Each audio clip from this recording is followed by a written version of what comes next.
sona çatdı. İstirahət, oyunlar, gəzintilər çox gözəl idi. Amma artıq o günlər arxada qaldı. İndi isə yenidən məktəb həyatı başlayır. Bu o deməkdir ki, telefondan, oyuncaqlardan biraz ayrılıb kitablarla dostlaşmağın vaxtıdır.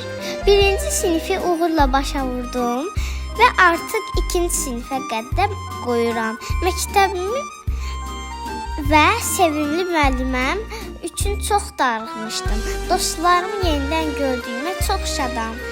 Valideynlərimə söz vermişəm ki, bu il də yaxşı oxuyacağam və hər gün müəllimlərimin tərifini qazanacağam. Sizə də tövsiyəm odur ki, ölkəmizi gələcəyi üçün dərslərinizə yaxşı hazırlaşın. Unutmayaq ki, biz dərslərimizi yaxşı oxumalı, valideynlərimizin və müəllimlərimizin sözünə qulaq asmalıyıq.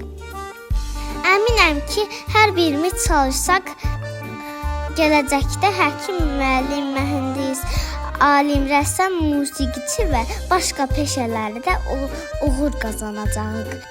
Hər birinizə yeni dərs ilində zehin açıqlığı, bol uğurlar və gözəl günlər arzulayıram. Gəlin birlikdə oxuyaq, öyrənək və vətənimizi daha da güclü edək. Birlik günümüz mübarək olsun.